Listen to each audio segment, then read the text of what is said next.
Okay, thank you so much first for the invitation and then to the Volkswagen Stiftung for financing this brilliant event and to all of you for still hanging around. I'm not a street fighter, I'm not somebody solving big problems, I'm just a social scientist, so I cannot, we had an escalating a series of presentations now, and I cannot fulfill the expectation, the maybe expectation that I would present another big scandal or an even bigger scandal. What I did, or what I do as a political scientist, was working for Transparency International for a couple of years on the topic of campaign finance. That brought me, I mean, one peripheral question of campaign finance is that campaign finance in some cases involves corruption, bribery. So I'm coming from the opposite side. While the previous two talks came from investigation of crime and bribery involving, in some case, politicians, I'm coming from politics and from the topic of campaign finance and party finance, which in some cases involves bribery or offenses that are similar to bribery. So that's just to set like the expectations a little lower now for the next 15 minutes.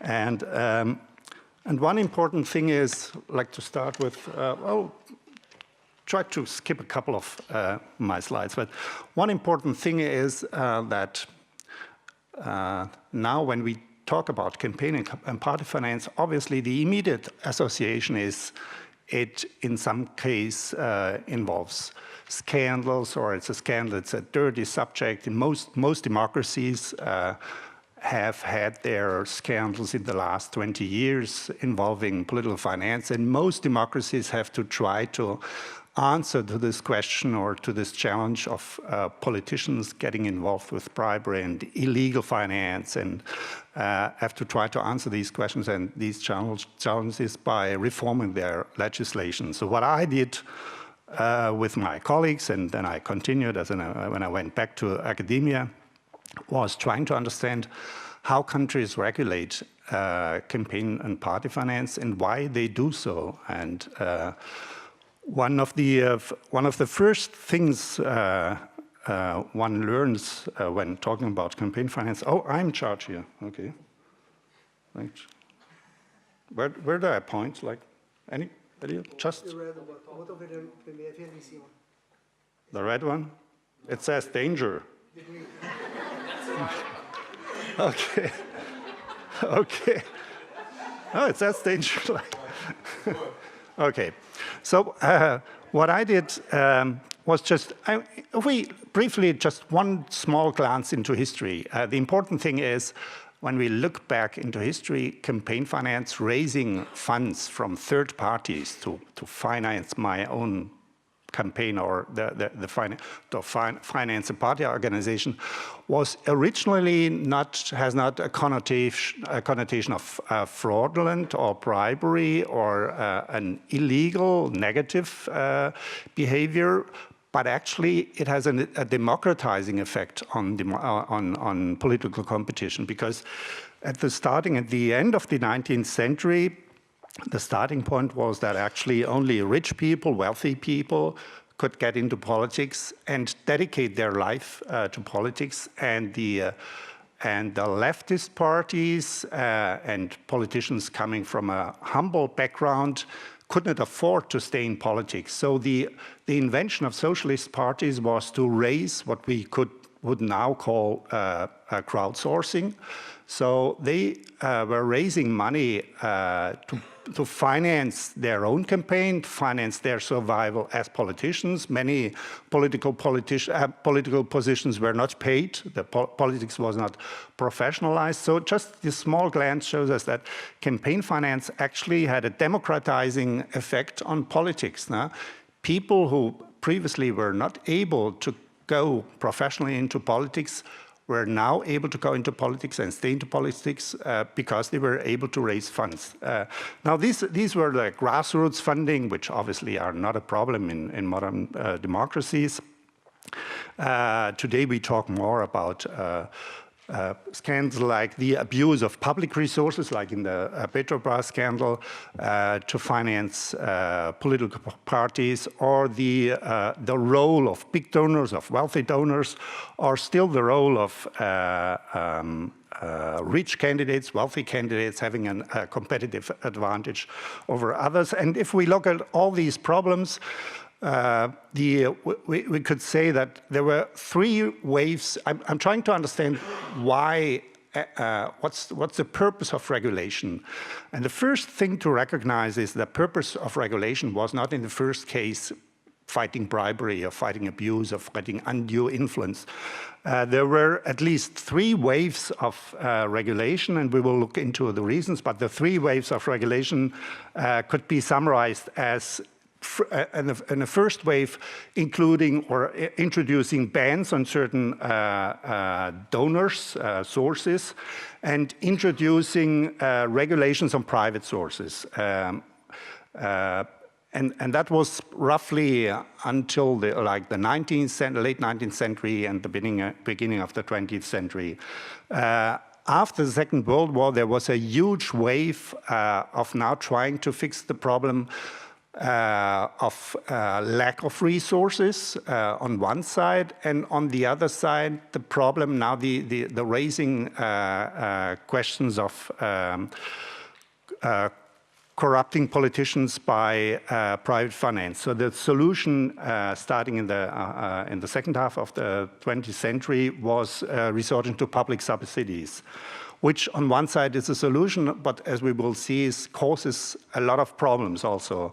And the third wave, which was one I was assisting because I worked in Transparency International for at least 10 years, was this movement starting in the late 90s of just introducing more accountability and transparency into campaign finance. So less regulating, less trying to change, but just to make campaign and party finance information more public.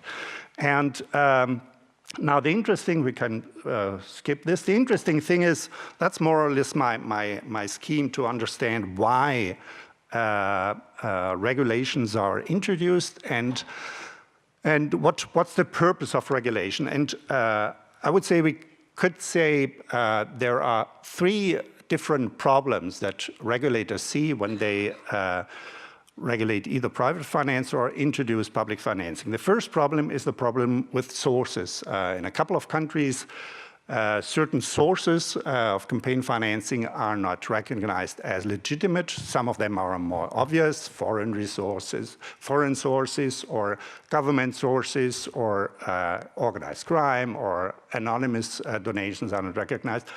But one of them, one interesting point, is whether countries accept important interest groups to participate in campaign financing. And the important interest groups, as we will see, I can fast forward, the important interest groups are obviously on one side companies or corporate associations, and on the other side trade unions. And the first thing we have to recognize is that not all, the main idea is to balance the influence of sources. And the first thing we have to recognize is that in many countries, there is a balanced approach. So in this case, I just picked capital and trade unions as the two examples, but it could be different important interest groups in different countries. The first thing is we see is that in many countries, they are either both banned or none of them banned, so we have a balanced approach. But at least two countries, Argentina and Brazil, have an unbalanced approach. So they just banned one side of the interest group spectrum, the important interest group spectrum, and the other side not. Brazil here figures as a yes, a ban on companies, but actually that's quite new that this law has been introduced just 2 years ago, or this regulation. So for the last 20 years, it was an unbalanced approach to excluding one side, one important interest group, from campaign financing and allowing campaign finance from the other group. I wouldn't say this explains a lot the culture and the acceptance and the cultural acceptance of of corporate donations, and ultimately also this giving into the demand of corporations, of the private sector by politicians. But I think it goes in that direction. So one approach is this approach to ban whole sectors, interest groups. The second one tries to translate the idea of one man, one vote, or one person, one vote, to campaign and party financing. So the basic idea is a lot of countries introduce limits, absolute limits for contributions natural or a legal person can make to campaigns. And interestingly, if we just briefly look at this, this doesn't, I mean, there are different currencies, it's Canadian dollars, it's fiscal units. What we see, roughly half of the countries adopt this idea of making sources more equal, of transferring the idea of equal influence on the process of representation to the question of campaign finance. And the other half doesn't. And the second glance shows us that maybe the most, if we, more or less, this is the Americas, the big countries in the Americas, South and North. So those countries that have less problems, I would say, in terms of unequal distribution of wealth, are the ones that more strictly regulate the upper limits of campaign finance. So Canada, for example, has a very low limit for the amount of money a person can make to a political campaign. And other countries have none, including Brazil. Now, the small curiosity in Brazil is there is an upper limit, but it's a very cynical limit. In Brazil, a person can give up to 10% of the income in the last year, which is obviously does not follow the idea of making citizens more equal. A rich person, by law, can give more than a poor person. So it's absurd. That's why I'm not listing this as a means to make citizens more equal when it comes to campaign finance. So these two rules are just examples for the first, can I switch back here? For the first point here on the legitimacy and inequality of sources, which is one big concern of regulators. The second concern is a quite different one, and this has nothing to do with the question of undue influence. It's actually the question of what is a fair campaign? This is quite an important topic for campaign finance regulators, but it has, to my imagination, really nothing to do with the question of whether there is undue influence on future office holders. So how do countries deal with the situation that actually, if we mention a US example, Barack Obama was able to raise more than double the funds than his competitor in his first election, than McCain. Obama raised about $730 million and McCain $330 million. And now it's really a tough question to answer if this is an unfair campaign or a fair campaign, because if we summarizing Obama's campaign, it was a campaign financed by many small amount, it was a crowdsourcing example of campaign. So even if we have very low limits, like in Canada, of individual contributions, we can have candidates that are capable of raising more than double or triple the amount of their competitors. And what reformers have to answer is the question, is this an unfair situation? Or is it actually, is money introducing some unfair element? Or is the capacity of raising money already a sign of the acceptance of the candidate? Is it like a pre-vote? So it's not easy for countries to, in the first sense of saying yes, any unequal beyond a certain amount of the capacity of fundraising, the competitive situation turns into an unfair situation, so they try to establish absolute amounts. And Brazil recently, also in 2015, adopted this rule. And the Brazilian solution was to say, for each election, starting in 2015 onwards, the upper limit of a campaign is 70% of the amount of the most expensive campaign in the last round. No? So it's an ingenious solution because it lowers the amount of campaign finance. But to my, interpreting this rule is not easy because we also know that money is not the only source of unfair competition, if we want to use this expression, because one of the big topics of political scientists is the competitive advantage of incumbents. And in Brazil, we have we analyzed the data just to find out whether incumbents have a competitive advantage over challengers. That was we did several articles on that, me and Mancuso together, and the answer is yes. So in Brazil, incumbents have a competitive advantage, plus they need less money. So the challenger, for the challenger, money is more important. And when we introduce upper limits, we can actually make the position of the challenger harder and elections less competitive. So I'm not dwelling on this. That's a huge topic in political science, but I'm just saying regulating is not an easy thing, and just introducing upper levels or upper limits for the total expenses of a campaign is not automatically an improvement or a step forward in terms of fair competition and more competitive elections.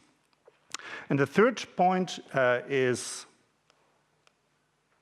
the negative impact on the quality of political representation. That's a nice phrase, but I tried to phrase it a little more general. But that's basically the accusation of corruptions, of kickbacks, of undue kickbacks of elected representatives to their campaign donors. So obviously, reformers and lawmakers are concerned about this and introduce a lot of rules.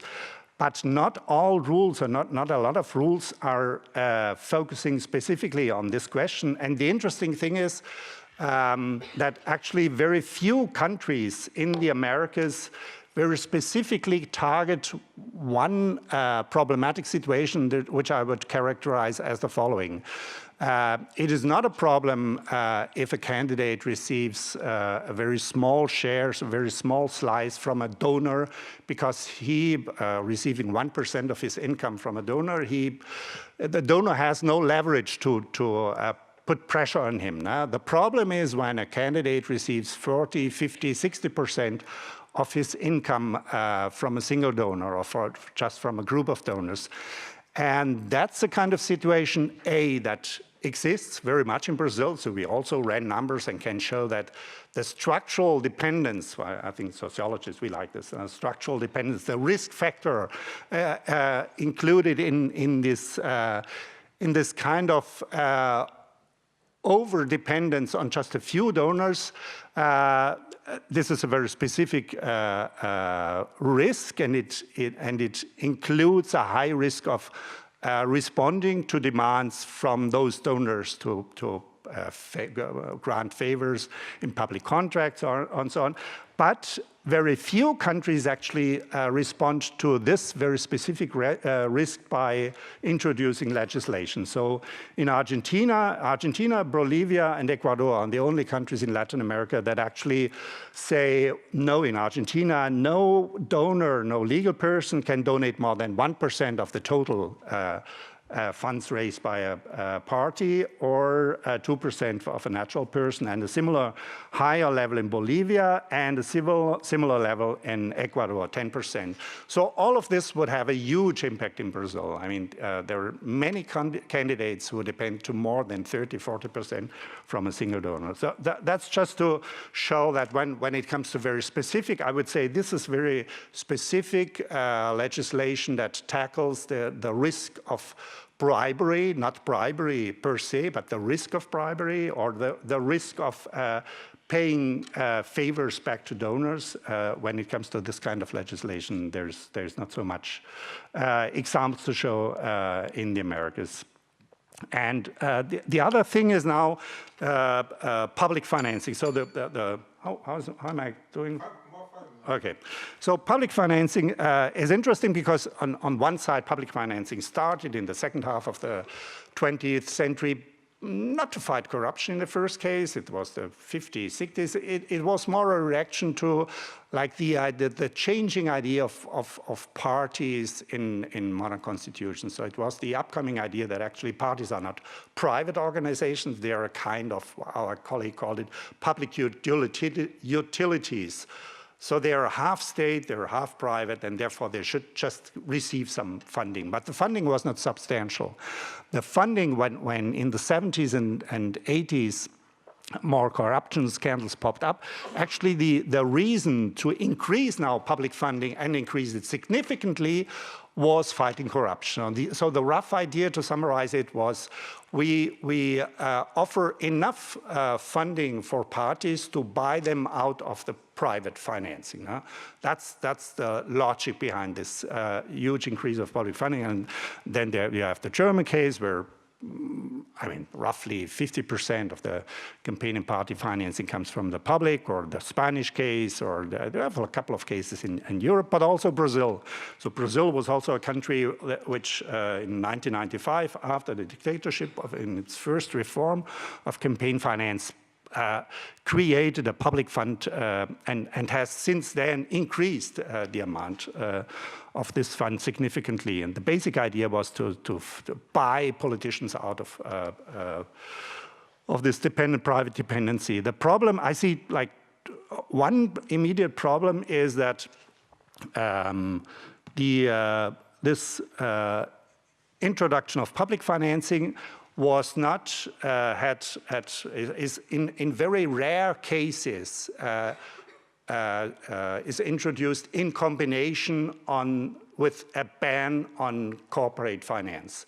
So what you would expect is that lawmakers introduce like the trade-off. I ban private finance and I introduce public finance as a trade-off. So you can still manage to finance your campaigns, and the competition keeps lively, but you have now a different source of income. That does happen in very few cases. So it's a rather cynical situation of saying we give you much more access to private finance, and we expect you to phase out, public finance, when we expect you to phase out private financing more or less voluntarily. Interestingly, there's a parallel between Brazil and Germany, because Germany has exactly this combination of huge amounts of public financing without any limitation of private financing. So you can donate in Germany as much as you want as a private company.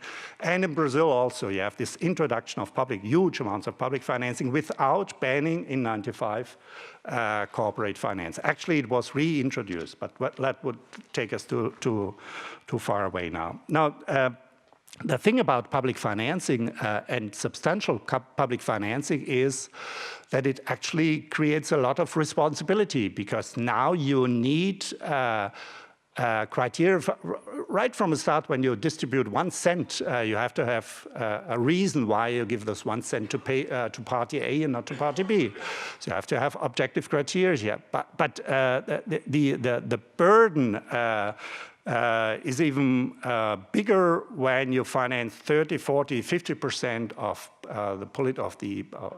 political competition from public resources, because the burden is now you have huge influence on the dynamics of political competition. So basically what I'm doing now is more or less mapping how countries solve this problem. Who should get what, when, and how? There are basically 3 approaches.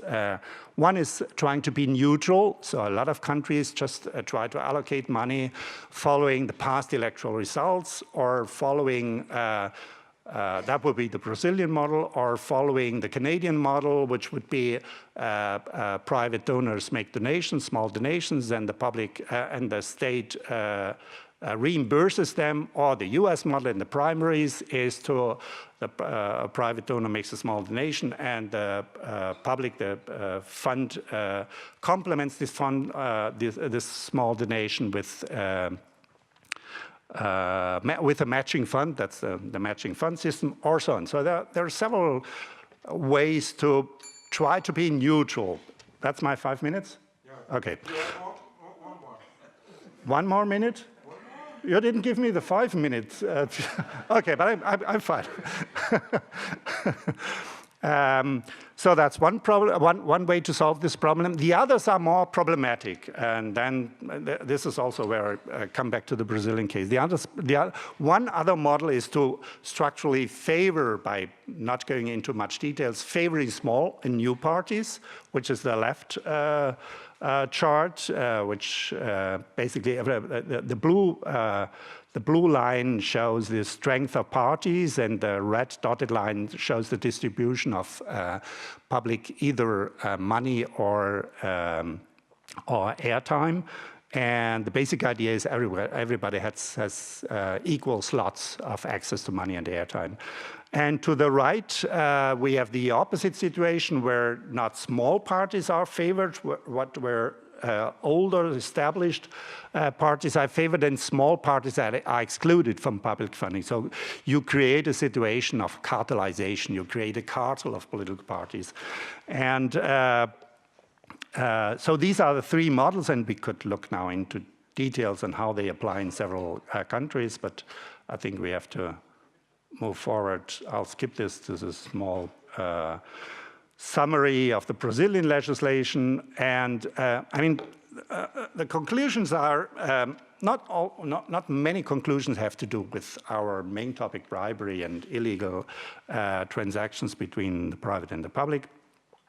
But some of these conclusions have to do with it. So not all political finance relations aim at fighting corruption, but they're all very important, and they're the more important, the more the heavier the regulations or the input of public financing is. And in Brazil, my two colleagues from Brazil mentioned the extreme fragmentation of the party landscape in Brazil. And one of the main reasons for the fragmentation of the party landscape is the fact that Brazil adopted this first model of distributing equal slots of time and money to all parties. So it became very attractive to create new parties. We could show that if a party has 15%, if it divides itself into two parties with 7.5%, it receives more public funding and more airtime than as a single party. So that's one of the important factors why the distribution logic or the model of distribution of public funding is very important in the long run. One of the problems in Brazil is the third point here, the inequality among citizens. Brazil is a very unequal society. Obviously, it has one of the highest Gini indexes. Even so, none of the campaign reform laws, and a lot of them are discussed and pushed through in Congress. Actually, we have right now a law trying to be approved until Friday, reforming campaign finance again. And one of the important questions that's never tackled is the question of inequality among citizens. So while companies are now banned from making contributions, natural persons are still allowed to make contributions. And still, since there are lots of wealthy people in Brazil, there's a lot of unequal influence and unlimited unequal influence on the dynamics of campaigns in Brazil. And I will end with the fifth point here, the dependency of candidates from single donors as a challenge. So even after banning corporate donations from campaign financing parties and campaigns, the fact continues that there is a tendency of fundraising or a way and a culture of fundraising in Brazil that still targets just a few. The model is you just try to raise as much money from one rich person or two or three rich influential persons, rather than trying to break down to venture into the adventure of crowdsourcing in a campaign. So this challenge of an extreme dependency of candidates from just a few campaign donors exists and continues existing, despite this the several reform waves that went through the Brazilian campaign and finance regulation laws. Okay, thank you very much for your patience and for sticking around.